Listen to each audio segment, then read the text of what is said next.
శ్రీ గురుభ్యో నమః. శ్రీ గురుదేవా దత్త స్వరూపా మానవ రూపధరా ఋషీశ్వర పూర్వ సనాతన ధర్మోద్ధారణ భక్త సముద్ధరా పావన చరణ. నమస్కారం.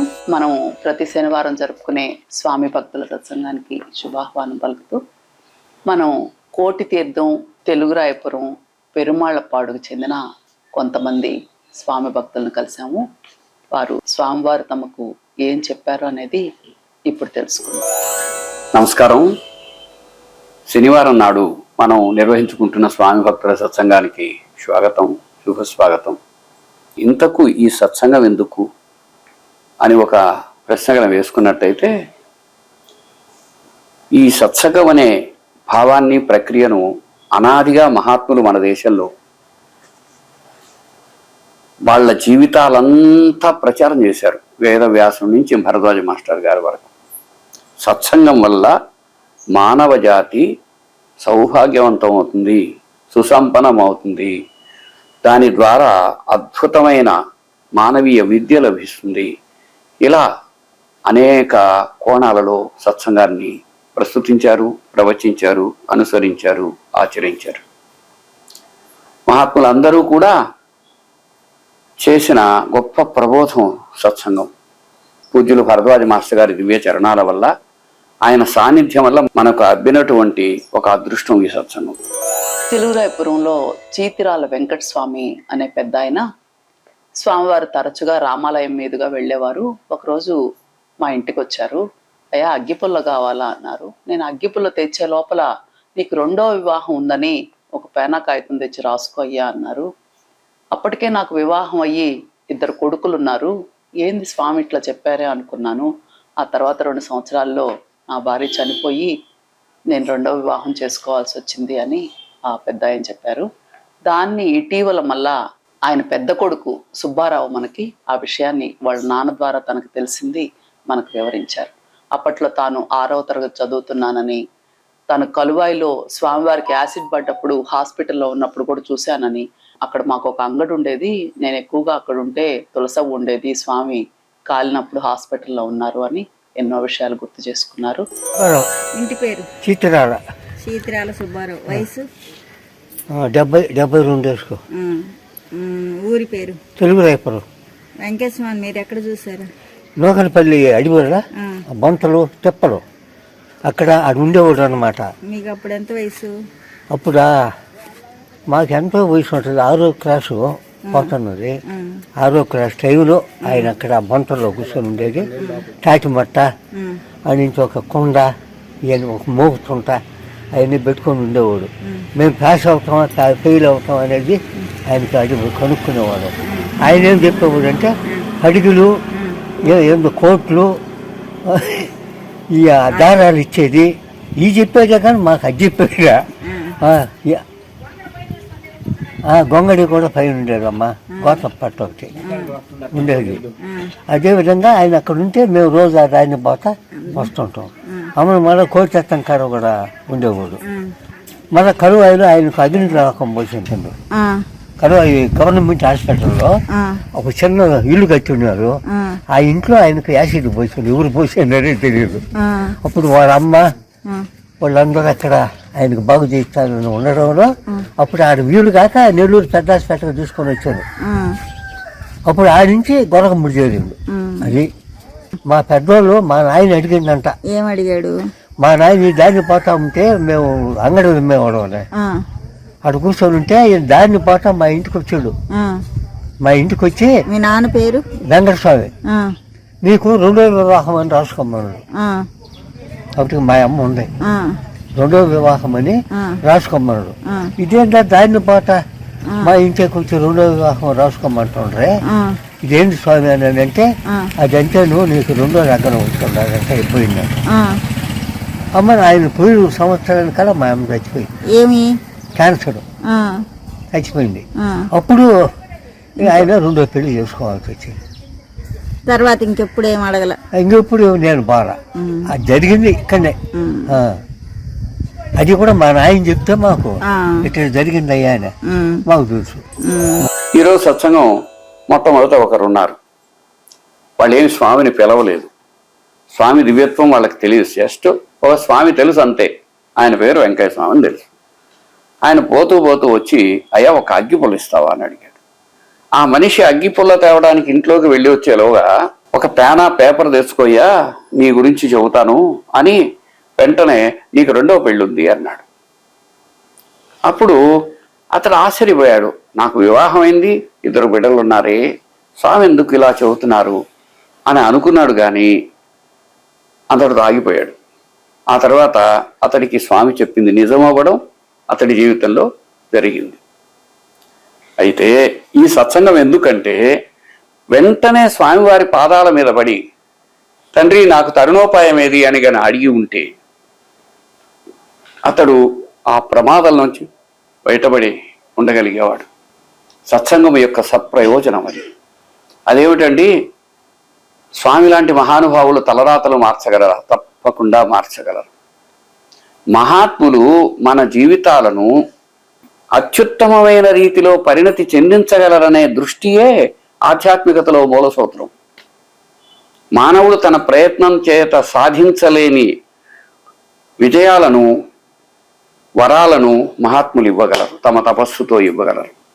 అందుకే పూజ్యులు భరద్వాజ మాస్టర్ గారు ఎంతో కష్టంతో, ఎంతో శ్రమ కోర్చి సాధించిన తపో ఫలాన్ని భక్తుల కోసం వారు ధారపోస్తారు.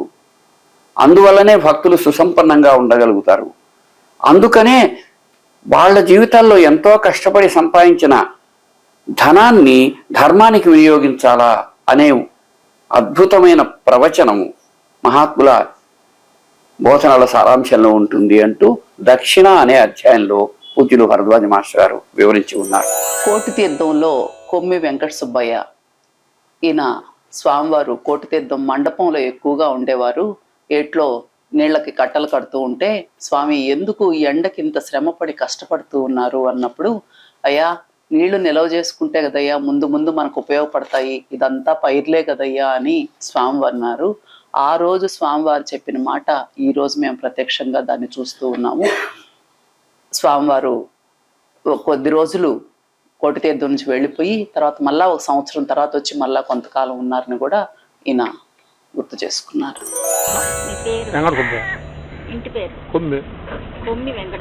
వెంకయ్య స్వామిని మీరు ఎక్కడ చూశారు? మా ఊర్లో ఊళ్ళో కూర్చోడు, ఊర్లో జరిగిన విషయాలు. ఊళ్ళో కూర్చోడు 82. ఊళ్ళో వచ్చేవాడు గుడికాడ నుంచి అన్నం పెట్టుకొని పోయేవాడు. అదేదో పిచ్చి పిచ్చిగా పనులు చేసుకుంటుండేది. అయ్యే మనకు అర్థమయ్యే పనులు కాదు. దూరంలో పోయి ఏమన్నా అడిగితే కోట్లు, పడిగిలు, లక్షలు చెప్పేది. అవి మనకేం అర్థం కాదు. అయ్యేతో పోయి కట్టలు దోసుకుంటూ ఉండేది ఆ నెల కాడ కొద్ది రోజులు. తర్వాత వెళ్ళిపోయిండు. 1 సంవత్సరం 2 ఏళ్ళు రాలేదు. మళ్ళీ వచ్చిండు. వచ్చి మళ్ళీ అన్న ఉన్నాడు. అప్పుడే ఏట్లో తాడు కాల్చి చేసిండమ్మా, మామూలు తాడు వెలుగుతా పోతుంది. అప్పుడు స్వామి అన్నారు. అంతకుముందు అలా ఆ తాడు ఎప్పుడు వెలిగిందో అప్పుడు స్వామి అన్నారు. మీరు రైతులు కదా, నేను ఆయన వాళ్ళది కూడా ఈ ఊరే కదా. అప్పుడు స్వామి గురించి చెప్తున్న విషయాలు, ఆయన గుళ్ళో ఉండింది మా విషయాలు. ఆ గుళ్ళో కోరసరాం గుళ్ళోనే ఉన్నాడు. ఆ మండపం ఉన్నది పక్క గర్భగుడి కాడ మండపం ముందు ఆడనే ఉండేది. ఎంత వాన రాని గాలి రాని అని వచ్చేదిలే, ఆడనే ఉండేది. ఆయన చెప్పేది మనకు అర్థమయ్యే లేదమ్మా.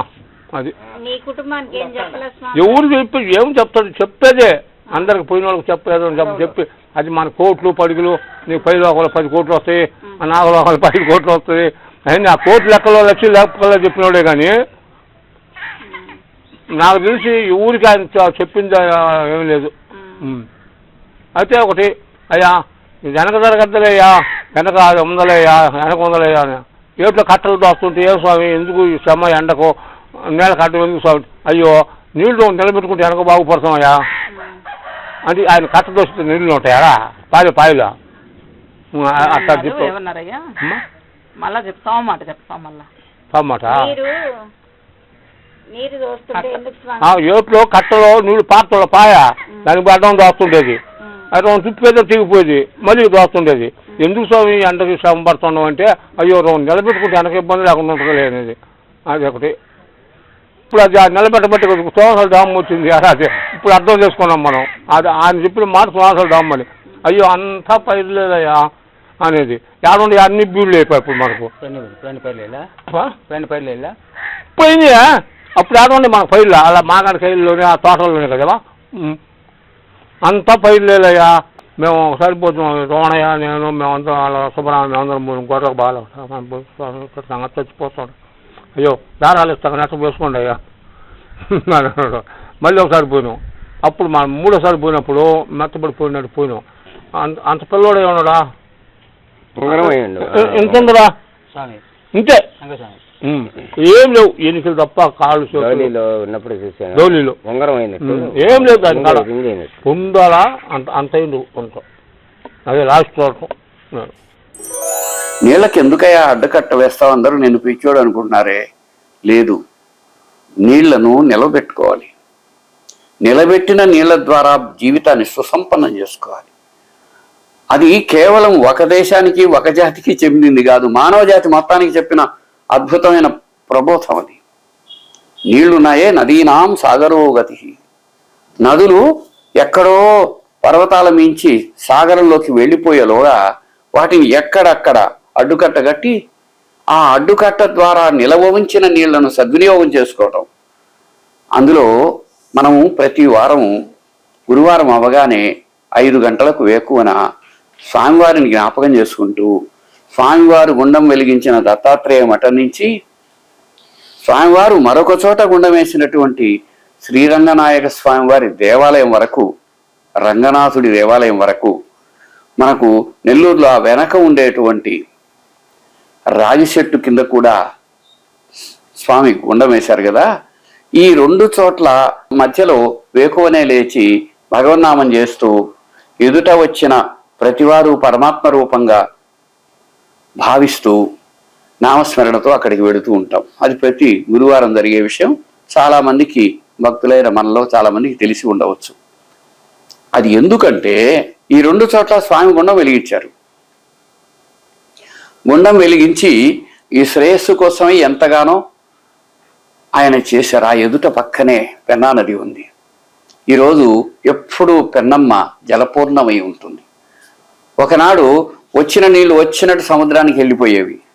స్వామి సంకల్పము విశ్వాత్మకమై మనుషులను ప్రేరేపించి అక్కడ ఒక అడ్డుకట్ట కట్టి ఒక మంచి ప్రాజెక్ట్ లాగా, అటు సోమశిల ప్రాజెక్ట్ అయితేనేమి, ఇక్కడ మనకుండేటువంటి వీటన్నిటి ద్వారా జల ప్రపూర్ణమై ఉండటం స్వామి కృపకు కరుణకు నిదర్శనం. కనుకే మనం ప్రతి గురువారం నాడు అక్కడ స్వామి కృపను దృష్టిలో పెట్టుకొని, కరుణను దృష్టిలో పెట్టుకొని, పక్కనే ఉండే ఆ పెన్నమ్మ రూపంలో ఉండేటువంటి జలపూర్ణమైనటువంటి అనుగ్రహానికి మనం గంగహారతి ఇచ్చుకుంటూ ఉన్నాం. ఎప్పుడన్నా అవకాశం ఉండి మీరు నెల్లూరుగానే వచ్చినట్టయితే గురువారం ఉదయాన్నే వచ్చి అందులో పాల్గొనవచ్చు. మీ అందరికీ శుభాహ్వానం. అందుకని జలపూర్ణమైనటువంటి భూమి సుసంపన్నమవుతుంది, మానవాళికి ఎంతో ఉపకరిస్తుంది. కనుక జలాన్ని కాపాడుకోవాలి అనే ఒక ఉద్బోధనకరమైన అంశం అందులో ఉంది. నారాయణ ఆదినా